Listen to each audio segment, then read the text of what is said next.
And this is the reason why I'm asking is because he raised this question that he said, I thought Anbiya don't lie. And it's the truth, Anbiya never lie. They're the truth. They're the reflection of what attribute did they reflect, Sufyan? Allah.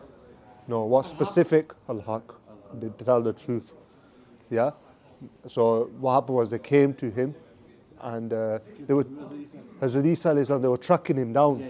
And they came to him and they didn't know it was him. They were just tracking how at the time in the song when they came from, when the Prophet ﷺ went from Mecca to Medina, the Quraysh, they hired people that were skilled in tracking.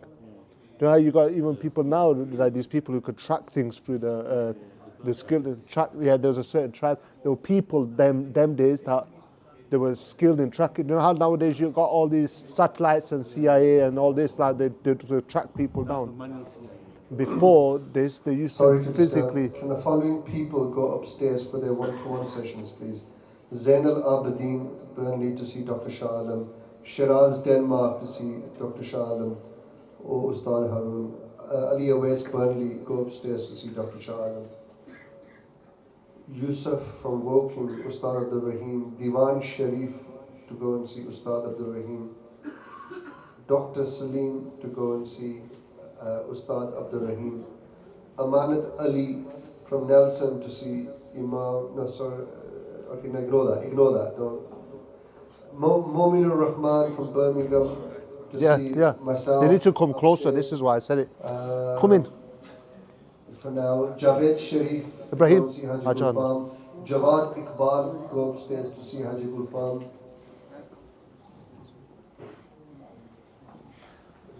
Yeah, so they were skilled people that were skilled in tracking them days, yeah? And the people that were skilled in tracking, they were on the footsteps of Sayyidina Isa alayhi salam, and they came across Sayyidina Isa alayhi salam, and they asked him, have you met this person with the description? And he took 3 steps back. Okay. Yeah? Sorry, you should go destroy one my by class, one by mistake. I'm sure we send you all people in one go. If you just go upstairs, the Zainal Abidin only. For Dr. Shah, Yusuf working for Sultan Abdul Rahim, and Momin al-Rahman, Javed Sharif. So these people go upstairs for now, please. And the rest stay here and call when you called up. Yeah, so they were chasing them and they were tracking them down. And they managed to come across a man and they asked him, they didn't know it was in Isa alayhi salam. They came across him and they said that, have you seen this a certain man that's gone past here? And then he took 3 steps back and they carried on the conversation and they said, I think I saw who you're talking about. He was stood there 1 minute ago. And they carried on chasing him, they didn't clock on. Do you understand? But Anbiya, they never ever lie, yeah? So let's just carry on with our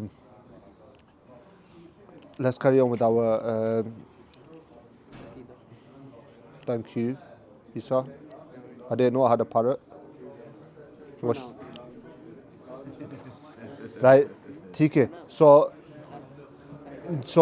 last time we said that Allah, glorified by His essence, does not dwell into any being such as an angel, prophet, or idol, or statue, or saint. Do you know how, like, you got idol worshippers like Hindus and stuff, they say that, oh, there's a part of God, there's little idols and stuff, yeah?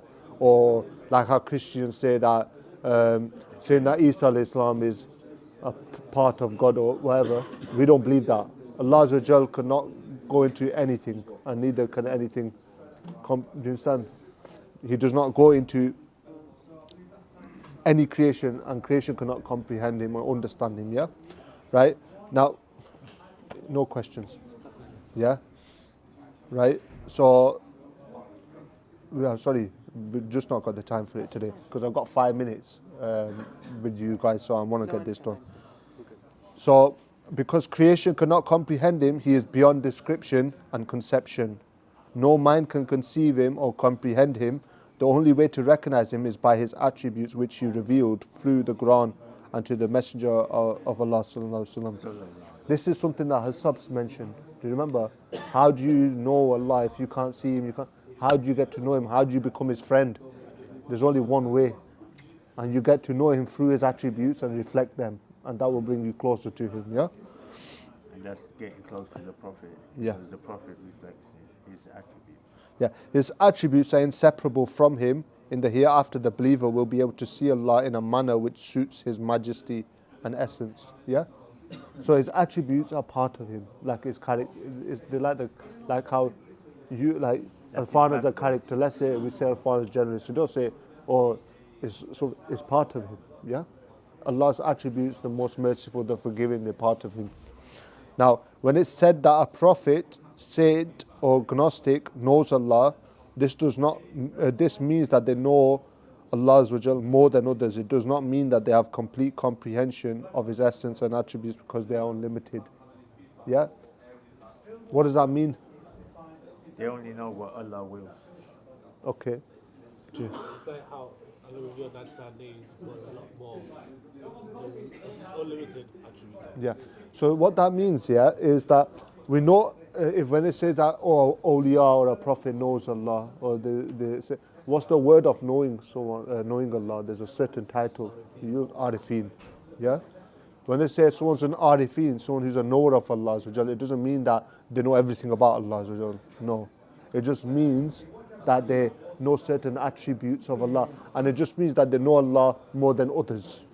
That's what it means, because you can't comprehend Allah, because Allah is just not limited in any way. He has infinite attributes, and each attribute's infinite. So you're dealing with someone who's an infinite being. Yeah, there is some people that have wrong aqidah with regards to the attributes, where they believe it's only 99, and they always say, well, we only got revealed, there's only 99 names. And well, you can say, okay, well, Hannan, Ya Mannan's the name of Allah, that's not in the 99. So it just kills the argument. Yeah? So what it is Allah's got unlimited attributes. So Allah's essence is one. He is one. He has no partner. And He has His attributes, which are His only. But them attributes are infinite. There's no limit to them. Yeah? And each attribute is infinite. So His mercy is infinite. His forgiveness is infinite. His punishment is infinite. Now this is something really scary that I was thinking about earlier on. That means that the people, for example, who go to hell, why do you think the awliya and the anbiya spend all their life giving dawah, or through punishment, through everything? Why? Because just imagine if someone's punishment's infinite, there's not going to be a limit on it. Does that make sense? Are you getting where I'm going with it, Zamir? Yeah. Zamir, you understand what I'm saying? It means, yeah, no, but why we're talking? Refer that back to the attribute of Allah then, of the one who punishes. So his punishment, I don't know whether you heard the last bit, said that this is a scary thing, that it means His punishment is unlimited and is infinite. So that means that in 1,000,000 years there ain't going to be a cap on the punishment. It's just going to get worse and worse and worse. In 1,000,000,000 years there's not going to be a cap. In 1,000,000,000,000 years there's not going to be a cap. It's going to keep getting worse, keep getting worse, keep getting worse. There's no limit to it. But on the other side is mercy as well in Jannah. There's no limit to it. Every day is going to be better, better. You hear stories, don't you? You're going to go see your friend, you're going to come back, your wife's going to look even better every single time. There's no limit to it. But it's something that just shows you how serious this situation is in this dunya, that if you get it wrong, you're finished. You're not just going to be finished. If you're lucky, you die with Iman and you end in hell, at least there'll be one day when you get taken out. But if you don't get taken out, it's a severe situation. Very severe. That's why it's important to get your tazkiyah done here. Even one day. No, I found no questions today. Sorry, Yar, I need to get to the bliss of angels. Yeah. So this. Yeah. Well, any questions, inshallah, I'll answer after. Sorry, my brother. Yeah. Below are some attributes of Allah are mentioned, so that one can increase their knowledge and know Allah the glorified in a more excellent manner. So what I'm going to do is, instead of me obviously going through the 99 names, which you can do in your own time, what I want you to do is pick one attribute that you're going to reflect this ITIKAF and take it with you. So choose one, Irfan. What are you going to do? Be truthful. Don't say you're going to start punishing people. We don't want any of that. No, I said I'm going to be truthful. Truthful, yeah? Inshallah. Bye. Just choose one that you're going to reflect. Say truthful. Yeah, he said truthful. Be generous. Generous, mashallah. He's going to be generous. Abbas. Is TK? No, no problem. It's just that I thought I was going to move. That's why. That's fine, TK. Irfan's loving it. He's my teaching assistant, isn't it? Huh? Yeah. Abbas? Easy going. Okay. TK, and how you going to reflect it? What are you going to do? Just be nice. Try to be nice, obviously. Don't take it to heart personally. MashaAllah. Yeah. Ibrahim? Allah don't think he is, does he? I don't think that's true to those things. I think you should be more thankful. But I don't think No, he is. Ash-Shakur. Ash-Shakur. Sulaiman, which attribute of Allah are you going to reflect after Ramadan? So choose an attribute of Allah that you're going to reflect after Ramadan. So that you're going to try to act on that. Forgiveness, mashallah, is going to be more forgiveness. Sayyab.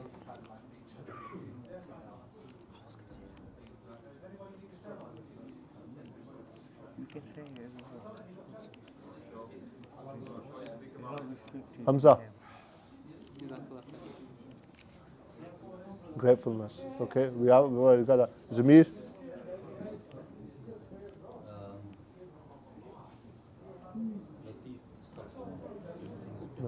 The gentle one. Adnan, don't think I can't see you. Give us an attribute.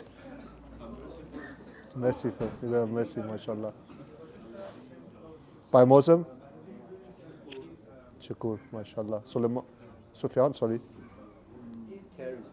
Caring, mashallah. Yeah? Give me one, yeah. Salam. So, Mashallah. we're talking about the tongue not harming others, the mind being at peace in the heart. So when you say Assalamu alaikum to someone, what does that mean then? It means the peace of Allah, and just like obviously negative energy, it's like trying to transfer positive energy to people. So like when you think Assalamu alaikum, you're actually meaning it with the heart and the mind, not just really saying it with the tongue. No harm is coming from me. By Muslim, when someone said Assalamu alaikum to someone, what does it mean? Huh? Peace from me, Peace from you, my hand, from my hand. from the That's what we taught. That's how you reflect that attribute. The reason why I asked you what Assalamu alaikum, because you said Assalam, I said, I'll probe you on it. As by Muslim said, when you say salam to someone, like if I say Assalamu alaikum to Irfan here, yeah, that means that there's no harm that's going to come from me to Irfan. Physically or behind his back, it's not going to be like from my hands, from my tongue, from my mind. No harm should come to him. Even from my heart, there shouldn't be no jealousy or anything. He should be at peace. That's a dumb. I've left you in peace. Yeah, that's what that reflection means. Don't be like two haters and they say Assalamu alaikum, wa alaikum salam, one pull the shooter out. You know, like we're just saying like they try to No. get someone to conversation. Don't need no shooters in the masjid. Yeah, no. But I'm talking about I'm talking about reflecting the sifat of Allah. When you say Assalamu alaikum, how do you reflect the sifat of Assalam in that? You have to Yeah, stick to the word in it. yeah, Not just use it to your advantage. yeah. No. You're getting Irfan excited. No, I'm trying to explain it. Yeah. Right. Now we're going to move on now, inshallah. We've done the bliss. Ji.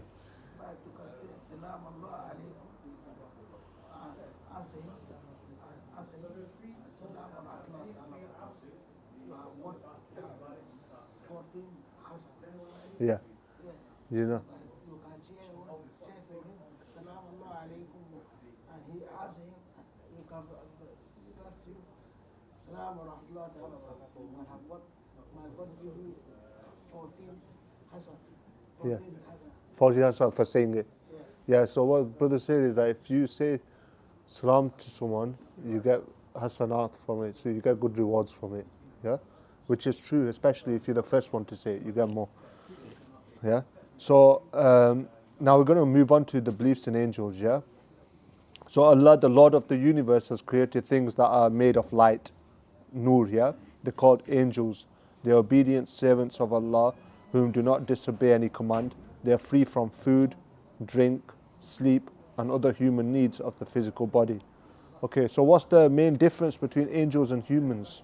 Angels just obviously do as Allah Yeah, says in it. they're complete servitude, complete service to Allah Azza wa Jal. They don't have any free will. Yeah.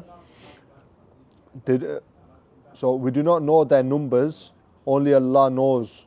But it is reported from the Messenger of Allah Sallallahu Alaihi Wasallam, who said that there's not a foot space in the seven heavens that does not contain an angel standing in worship, prayer, bowing or prostrating. Shows you how big of how many there is of them compared to us. Yep. When we're in the we can't even be a foot space as humans on the earth. There's so much, just the oceans is 70%. And then so just imagine how many of them there is. Now, many nations in the past and also now attribute incorrect beliefs regarding angels, such as they are being na'uzubillah partners with Allah or His sons or daughters. Islam clarifies that they are the humble servants of Allah and they are assigned different tasks to carry out. So what they are, each angel has its own specific task. Yeah, and there's groups of angels as well. So like, for example, the ones that write the deeds, bad deeds or good deeds, they're a certain type of group of angels. Yeah, and there's not just one that writes everyone's. Everyone has two. Yeah. Now, they are different in forms and sizes. Some we cannot even imagine. They can appear in human forms with the permission of Allah. So when give me an example of when they have appeared in human form. Yeah, in what and when? Who used to come in human form to the Prophet ﷺ? Hazrat Jibreel alayhi salam used to come in human form to the Prophet ﷺ. In that famous hadith of what is Islam? Yeah, you know which one, yeah? Well, when you don't eat, you come and clean this up as a child. Yeah, that's Sayyidina Jibreel alayhi salam as well. Yeah, that's true. So it's important here that we don't attribute incorrect beliefs regarding angels, because there's certain religions that say that, na'uzubillah, that Shaitan was an angel. You've heard this saying, haven't you, Zamir? What did they call him? A Fallen angel, as Irfan says, yeah? Maybe some of the youth won't understand this, but there is, saying they do come in like Christianity and stuff. So where have they gone wrong in their belief, Sayyab? Yeah. But where have they gone wrong in their where have they gone wrong? What is Shaitan? Huh? So how can Iblis not be an angel? No, but what specifically can an angel not do? Disobey Allah. So the fact that he disobeyed is enough evidence that he's not an angel. We don't need to start going into the fire and the nur and he's this and this that. Simple fact. If anybody says, "Oh, we believe that Iblis is a fallen angel," we can counteract that very simply. We just say we don't believe that. Why? Because angels can't disobey God, and the fact that he disobeyed is evidence that he's not an angel. Yeah? Simple. Yeah? Okay? He lived in heaven with the angels, but he never was an angel. Yeah. So who's the head of all the angels? Hamza. I didn't know your name's Hamza. Hamza. I'm picking on you because you look like you've not slept properly. Trying to wake you up. I'm only joking. So the archangel is Jibreel alayhi salam, who's also what's one of the main duties of Jibreel alayhi salam, my brother? What's one of his main duties? Fine. No, but what specifically? Revelation. Suleiman's right. Revelation has come down. He is responsible for bringing revelation to the Anbiya. Now, Angel Jibreel alayhi salam, with the command of Allah, the compeller, has also punished different communities. So there are some of the communities is him that's punished them before the advent of the Prophet ﷺ due to sins and disbelief. Yeah.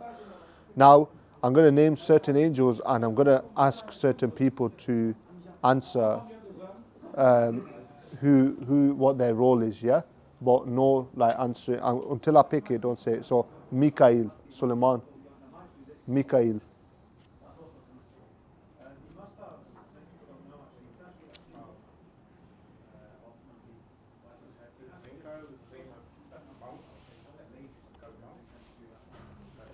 I don't know. Michael.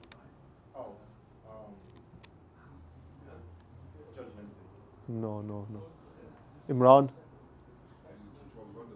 Yeah, wind and what else? There's one more thing. Why Muslim? Who said that? Imran. Israel. This should be a simple one, Sufyan. Come on. You know this one. Is the one that you scared of the most. Oh, you might not be scared, depending on how your tazkiyah has gone. Angel of death? Yes. Yeah, angel of death. This one you should know, so I need to pick one of the youths, make it a bit interesting. So, Israfil. Trumpet, yeah. It's okay. It's trumpet. The one who blows the trumpet, so to begin the day of judgment. Yeah, Qiyamah. Next one, Munkar and Nakir. So Sayyab. Yeah, they're the ones who question you in your grave, yeah? This will be an interesting one. I would see who knows this one. Okay. Zamir. Actually, you might know this. Ibrahim. Ridwan. Don't answer it. Is he at one of the gates of heaven? He's not the gates of heaven. He's an angel, so he can't be a gate. Is he at one of the gates? Okay. No, he's not at one of the gates, but you're getting there. At the entrance to heaven. Yeah, so he's I'll give you that. He's the one who's responsible for heaven. So who's the one responsible for hell? Malik. Malik's the one who's... And what's one characteristic of his that you've been taught? He doesn't smile anymore after he saw He's never hell smiled. being made. He's never smiled. He's never ever smiled. Yeah, so the Quran mentions Allah the All-Knowing commanding angels to bow down to Adam alayhi salam before the creation of Adam. Angels were... Okay. So the Quran mentions Allah the All-Knowing commanding angels to bow down to Adam. Before the creation of Adam alayhi salam, angels were considered a superior creation. So before the creation of human beings, the angels were the superior creation, yeah? Now, in fact, they were sinless and in continuous worship and very honourable. So what lesson does that teach us? That if before us they were the honourable one, what happened when Hazrat Adam alayhi salam was created? What did Allah command the angels to do? To prostrate to our father, Sayyidina Adam alayhi salam. So then what does that show us about us? That such a high creation has been made to bow to our father. What does that show us? What lesson can we learn from it, Siyab?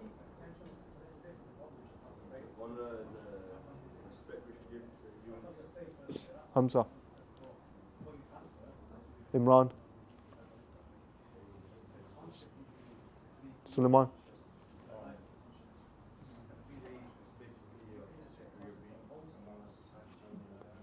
But what lesson does that give us? I think it means that the fact that they prostrate to us, they expect us to show that we respect Allah over, so it just So yeah. So Zamir, how do they look at us when we worshipping instead of Allah? We're worshipping money or women or fame and name or. Imagine what do they look at us as then? I said, how do they look at us then? When we're such a superior creation and we drop so low where instead of worshipping Allah Azza, we're worshipping money, worshipping drugs, worshipping. No, it's a downgrade on us, isn't it, Sayyab? Imagine mighty angels that Sayyidina Jibreel said his wingspan would cover the east and the west, and there's like jewels dropped from him. That they've been made to worship not worship now, but they've been made to bow to our Father, and it wasn't a bow, it wasn't a worship that they did. Yeah, it was a sign of respect. Do you understand? It's a big difference. So just imagine, just ponder on this, that who we should be worshipping then. That if Allah's given us such honor, ready? So if Allah's given us such honor that we are, because it's an important point why I need, obviously the other stars here, but it's an important point that I need to hit home with you guys, that think about this. Now that if Allah has made such mighty angels bow to our Father. We're Allah's best of Allah's creation, because we're at the highest level according to his other creations, because we're the best of creation because we've got the highest ability to reflect the attributes of Allah. Because we can also drop to the lowest of creation as well by entering in hell. So they're worse than animals, so just remember that as well. Okay? So just imagine, so remember one attribute, you need to all decide what you're going to reflect, and then inshallah choose that and then reflect it. Okay?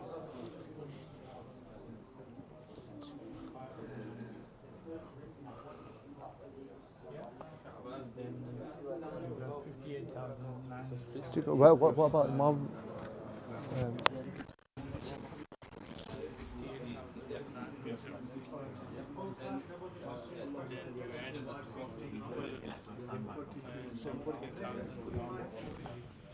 Sorry, brother. Sorry, brother.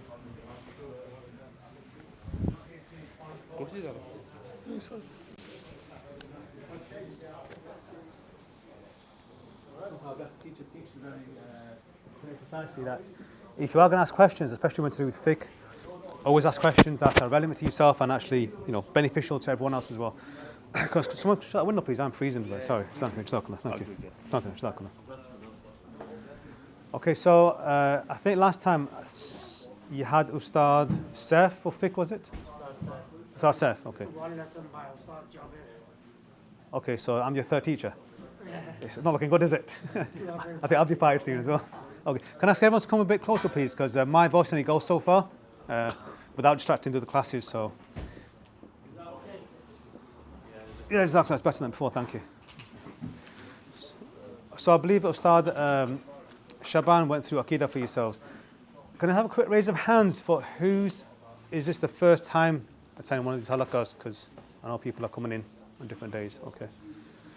Okay, so I don't know whether Ustad Saif or Ustad Jabir mentioned, as a disclaimer, the rulings you're about to hear are from the Hanafi school of madhab. There are different schools, obviously, Maliki, Shafi, Hanbali. If anybody here follows a different school, then it's always advisable to consult one of your local scholars for any variations, because there can be changes. Majority of people here, I'm assuming, are going to follow the Hanafi school anyway. If you're from Asia, Iraq, Turkey, these places use the Hanafi school of madhab. Africa, they tend to use the Maliki and other, obviously, Hanbali, these things for Middle East and stuff. Okay, let's have a quick recap before we move on to anything new. And this is to benefit the brothers who are here for the first time. Is anyone here? Well, no. Does anyone here not speak English too well? Because I'll slow down even further. Are you okay? Yeah. Okay. So I'm just looking at you because you're new. I'm not. Okay, let's have a quick recap. Who can give me perhaps one of the 4 sources of all legal rulings? Because all legal rulings come from one of the 4 sources. Who can perhaps give me just one of them? Just raise your hands when you have an answer, please. Quran, well done. Number 2. Hands up, please. Yeah. You can tell I'm a teacher. Yeah. Hadith, okay, mashallah, good. That's Sunnah, yeah. So Quran, Hadith, Sunnah, same. Yeah. Yeah, sorry, brother. You had your hand up, sorry? consensus of scholars, ijma, okay, and I'm going to come to that. It's not the Sharia law. It's I'm glad you said that. You reminded me of something. Someone else, one more. It's a tricky one, the third one. Qiyas and ijtima, okay. So yeah. Yeah, so I'm not going to go into the details of those four because they can't stop answering. You know, for common people like me and you, we don't need to know the details. It's just good to know sometimes where the ruling comes from. Some rulings you can open up the Mus'haf over there and it's black and white. There are certain rulings that Allah Ta'ala has made crystal clear. The rest are for the scholars. That's not us, basically. That's not me. Definitely not me. Right, so the brother said Sharia now. I'm glad you asked that. What's your name, brother? Hassan, okay. Let's have a raise of hands. Now, who thinks the Sharia and fiqh are the same thing? Okay, raise your hand, don't be shy. Okay, 1, 2, 3, 4, 5, 6. 6 people, okay. Anyone else? Oh, by the way, for those who haven't sat in my class before, there's no shame in making mistakes in this class. In fact, I'd rather you make mistakes now and correct them than go off in life with the same misunderstanding, misconceptions, okay? So please make all the mistakes you want to make right now, okay? You're welcome. Okay. Yeah, I used to have a student once, and he made me laugh one day. He's innocent, 16-year-old. He said to me, I was teaching him something, and he said, oh, thank you, Ustad, Jazakallah very much. So I thought it was lovely anyway. He's so innocent, it's so lovely. Anyway, you remind me of him, mashallah. In a good way, obviously. What's your name? Isa, mashallah, okay. Right, okay, so you have Sharia and fiqh. Now, in the news, you hear anti-Sharia or Sharia, whatever, I don't know. And they always use it in a bad way, unfortunately. Can anyone have a guess, perhaps? What might Sharia mean in English? Right, well, hands up. Right, I think you were first. Law, okay. Anyone else? Divine law, okay, so we're getting there. Can it also be like ethics, morals as well? It's encompassed, it's included. Okay, so, yep. The way, Okay, that's more of a philosopher's definition, but yeah. I'm going to go with these two. Not saying you're wrong, it's kind of encompassing the actual meaning. So he said, this brother said the law, what's your name, sorry? Mahafir, and you are? Blah. So the divine law, you can decide divine law or sacred law. Sacred. When I say sacred, it means it's from Allah subhanahu wa ta'ala, and the Sharia itself is perfect. There's no flaw with the Sharia because it comes from Allah subhanahu wa ta'ala. Fiqh is the human attempt to understand the sacred law. So understand this first of all in your head. Before I give you any ruling, you learn any ruling, understand fiqh is literally the word fiqh. Sorry, I'm going to got a sore throat. Fiqh means to understand, literally. When we say fiqh, we're looking at the scholars and their attempts to understand the sacred law. For example, like you have cryptocurrency, and obviously we don't know in the future new technologies will emerge and new legal rules will have to come for those things. Because cryptocurrency, 10 years ago, 15 years ago, probably didn't exist. There were no rulings for it. Now there are. So the scholars, they get together and they sit down and they use the 4 sources, like we mentioned before, to derive a ruling for X, Y, Z. And that's their job, not us. As a warning as well, where's that draft coming? Is that door open? Because someone shut that door. It's still freezing. Sorry, I'm very picky with it. Oh, it's the aircon. Ah, okay. Sorry, I'm very sensitive to the cold. No, thank you. I think it's too small for me. I'm too fat. No, thank you. Because sorry, I'm very sensitive to temperature, especially in the fat. If he has a remote there, ask her. Sorry.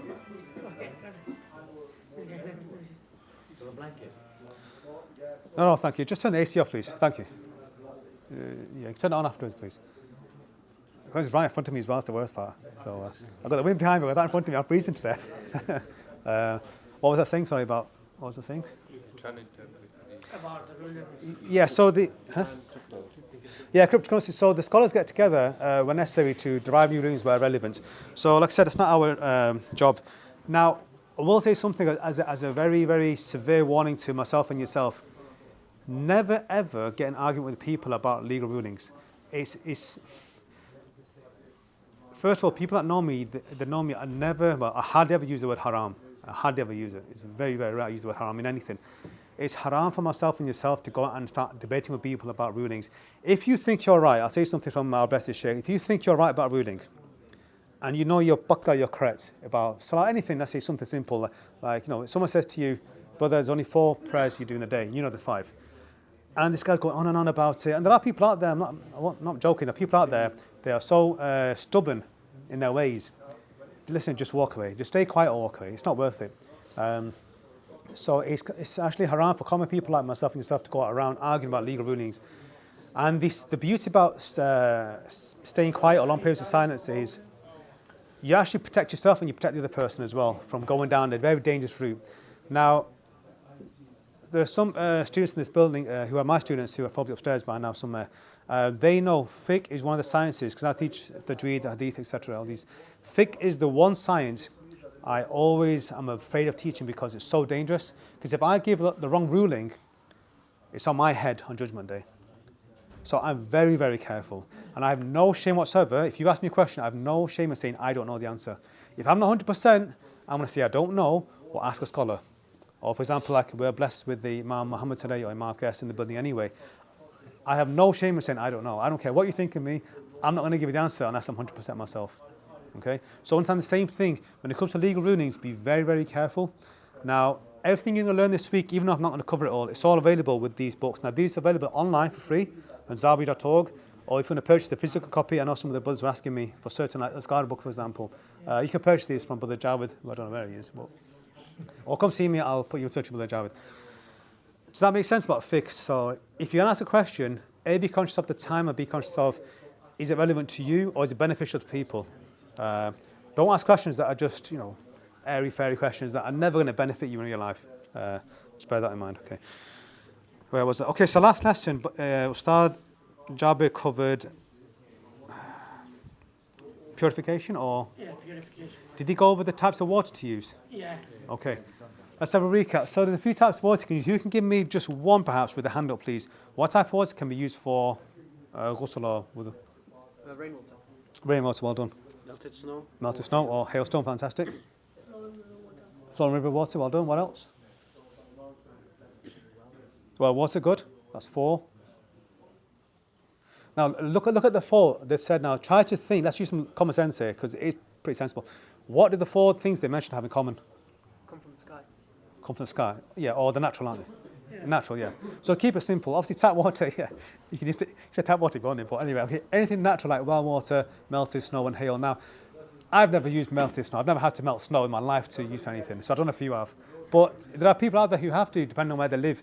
Well water, again, in a poor countries like in Pakistan, Bangladesh, India, villages have wells, so obviously, it's quite applicable to them. Did Ustad Jabir go over, how long have I got? It's a nice ruling, but I'm conscious of time. Did he go over still water and flowing water? Yeah, still water you can't use that for. Okay. Because it's Stale, yeah. impure. Right, there is a caveat. There is a subclause to that one. Now, I've never had to use it in my life at all, but someone asked me over there, so I'll tell you anyway, just so you're all on the same level. Okay, let's say you have a bucket of water, no tap.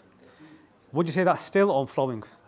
Still. Well, good, common sense. Okay, if you have a bathtub, the tap's turned off, and you filled it up, is that still or flowing? Still. Right, I want to go back, so I just want to stretch my legs. Now, there is a caveat, you're never going to use this probably, but it's good to know.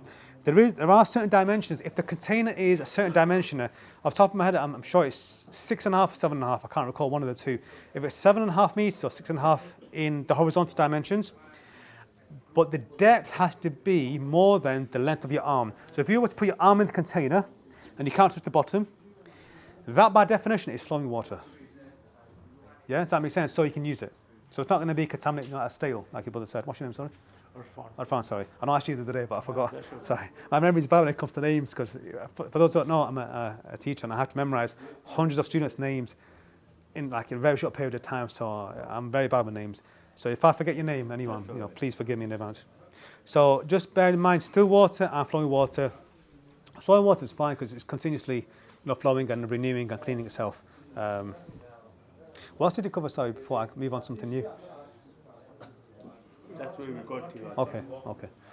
Did he go over what kind of acts make ghusl wajib or ghusl compulsory? Did he go over that? He did. Okay. Didn't we finish off at the different types of... Sorry? Sometimes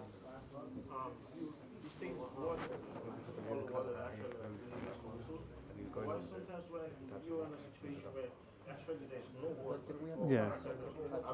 Yeah. Memorize the table. Yeah. That's where we ended last time. You asked everybody used to memorize the table. Have a good day. Because if you had For ghusl or wudu are we talking about? you memorize the table. Good question. Because you work in Dakota, don't you? Is it America? So it's freezing cold over there. Diume's different. You can use diume, that's different. Yeah. Yeah. Because your conditions are freezing cold, I don't know the ruling to that. Now, if I was to take a chance, which again, this is not a ruling, but this is my opinion, I could be wrong on this, because your conditions are very extreme, there may be a ruling for you. That I would say ask Imam Muhammad for that one, because that's a very extreme case. I don't know. Because people live in this country, we don't, because the brother here, he works in a very, very cold climate. It's like Arctic conditions, it's freezing cold, so it's a bit different for yourself. But do you not have taps inside the buildings where you work? Ah, right. So the brother works on the oil rig. So that's a very extreme circumstance, and I don't know. If you consult Imam Muhammad for that one, yeah, I'm not going to give you the answer to that. I don't know. No, but I'm glad you asked, because obviously, you know, people may be in that situation for anything. Quite unique. Where was that? I keep forgetting where I was now. What was I saying? What reason do you need to do? Oh yeah. So what do you think? What kind of things have to follow up with a ghusl? Or first of all, what's ghusl in English? I didn't define that. What's ghusl in English? Ghusl is when Ritual bath. Yeah, ritual bath. Huh? Is that what you're gonna say? sort of. Okay. No, the reason why I ask, because people have this misunderstanding that having a shower is ghusl. No, it's not. Having a bubble bath is ghusl. No, it's not. No, really, I'm serious. You know, you laugh now. When I started learning fiqh, right? I'll be honest. Because Imam Qais is my teacher, by the way. I sit under them and Dr. Shah, which you've all met anyway. So them two are my teachers now. Dr. Shah, yeah. Them and Imam Qais, both taught me. And to be fair, I'm still studying under Imam Qais. They're still my teacher. But by the way, don't ask him what I was like as a student. They're going to give you some crazy story. Don't ask him. It's embarrassing. You're going to ask, aren't you? They're going to ask. Okay. No, it's fine. You know, I don't really mind. But yeah. You had a million questions, didn't you? Me? No. It's much worse than that. Yeah. No, you ask them what you want. Don't worry. I don't mind. No, because there are rulings. Even now, I'm studying certain rulings on divorce and all sorts of advanced fiqh, which is mind-boggling. There are things you'll read in the book of fiqh, and you think, who on earth has done this? But every ruling you learn from a teacher, or especially the scholars in the books, as bizarre as it may sound, somebody in the world has done this, and you get some really bizarre circumstances, and you think, why on earth is that in the books of fiqh? Because somebody has had to go to a scholar, they've had to ask him, he has to make a ruling, and as a result, they put it in the books of fiqh. So there might be some things you come across later on in life, and you think, what on earth is this about? No, it's happened somewhere, somebody. Okay, so ghusl is a ritual bath. Who can just think, now use common sense sometimes, common sense goes a long way. What might happen to a person, male or female, doesn't matter, that you have to do ghusl after? And by the way, there's no shyness. Wet dream, okay, good, wet dream, good, one. What else? I think it was one of them where more than a quarter of your body gets. Okay, I was thinking something else, but yeah, you could say that, okay, it's different. Hey? He was talking about a quarter of a body gets covered. Yeah. Halal birds, like droppings of halal birds. Yeah, okay, let's keep it simple. Let's just go down this route, what this brother said. Dog saliva? No, that's different. No, think what the brother said. He said a wet dream. Now, just think about, there's two more things you could say, but let's just think, wet dream. Now, what are you going to say? Intercourse with your partner. Well done. Again, keep it simple. And what's the third one? Now, this is the tricky one because it's to do with the wet dream. Now, like I said, there's no shyness in the deen, so please don't be embarrassed about these kind of comments. Pre-ejaculation or something right, like okay. that. Yeah. Something like that. I remember you saying something yesterday. Yeah. Me? Or, no, wasn't me. No, who was teaching us Jarvis? Was it Jarvis last time? Yeah, Jarvis. Yeah. Right. Okay. So when obviously for the people that are married, it's not relevant, but it's good to know these things. If you sleep with a partner, and the two organs come in contact. Oh yeah. Right. Regardless whether you. Yeah. Or not, Yeah. You still have to ghusl. Yeah. Just bear that in mind. So So if you and your partner come together, your organs come in contact, ghusl is wajib for both of you straight away. Whether, you know, ejaculation or not, it doesn't matter. So yeah, is there any youngsters there? No, because in that group we had youngsters and they're start giggling and getting a bit shy. You know, kids are kids. Understand one thing, when it comes to deen, there's no shyness. The Prophet ﷺ, to the nurse first, I'm going to paraphrase, they used to even teach the blessed female companions about, you know, periods and these things, you know. So please don't be embarrassed about asking these kind of questions. Okay, moving on, because I've only got a few minutes left. No, you told me before. I get told off by time management. I'm rubbish with time.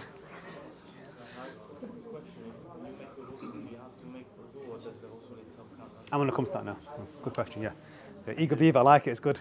There's 3 things you have to do for ghusl, isn't it? Carry on. I love this, go on. That's what I was going to say, next. Carry on. So you have to gargle down to your throat. If you're not fasting. If you're not fasting, yeah. Carry on. Yeah, the nose.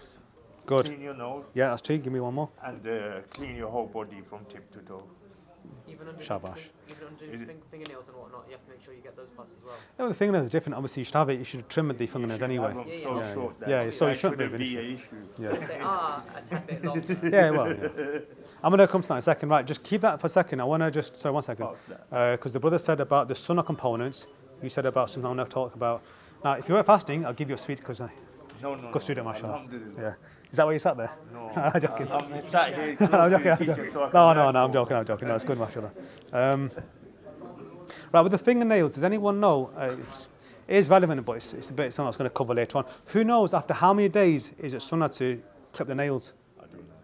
30 days? No. No. The sunnah. Every Friday. No, okay. The sunnah is 7 days. Yeah. Right, so memorize this day. So, anyway, if you do Friday, any day. No, but alhamdulillah. Yeah. If that's what you were taught, stick to Friday, it's fine. It can be any day. How long can you leave it for, like, as in, up to which point? I'm going to come to that. No. Right, the sunnah is 1 week, basically. Doesn't matter what, if you're Monday to Monday, Friday to Friday, it doesn't matter. Just memorize the day. I personally do it on the weekends or Friday because it's easy to memorize for me, but I'm lazy, that's why. So you find that with me. I've tried to find easy way out or easy way to memorize things because I'm lazy. Now, 14 days is the limit, 14. So 2 weeks after that, you know, you're treading dangerous waters. But get in the habit, because obviously, mashallah, you're all here for ITIKAF, or even if not ITIKAF, you're here to advance yourself and improve yourself. Like I said, you always want to please Allah Ta'ala. And the best way to please Allah Ta'ala is follow the Prophet ﷺ as much as possible. So just memorize 1 week. I'm going to clip my nails, obviously toenails as well, not just, you know. Right, going back to the brother here. You mentioned about sunnah components. So this brother mentioned the compulsory. If any of the 3 things are missing, it's not ghusl. Yeah, start again. Okay. You mentioned 3 times scrubbing the body. Washing the body, is that what you said? No, I said you need to make, so the ghusl, does that count as the whole thing, or do you need to make the whole?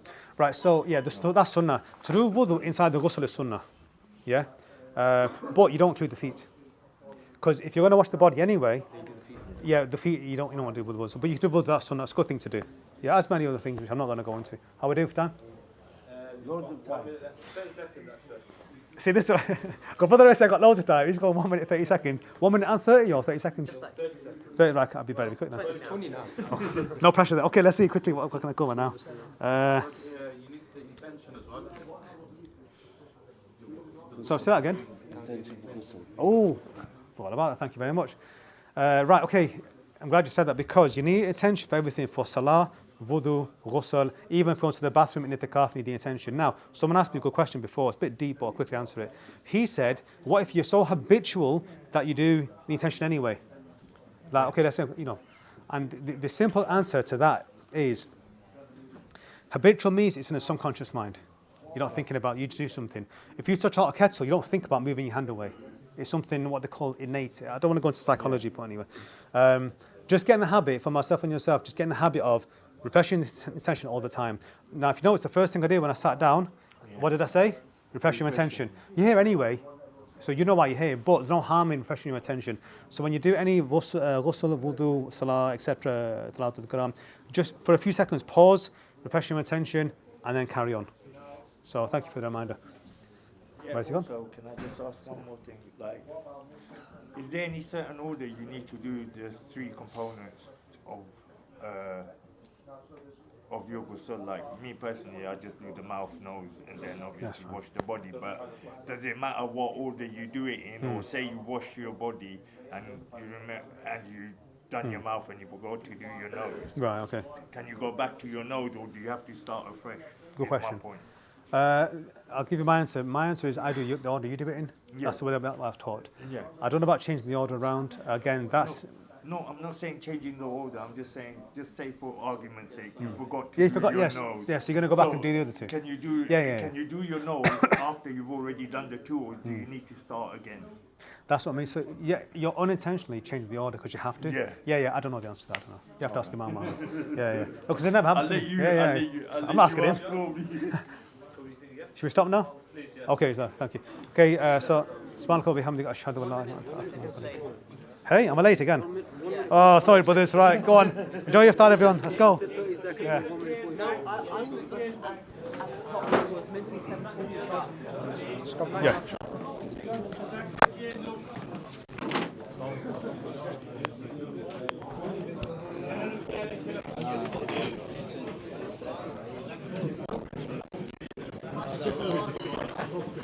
After that, no,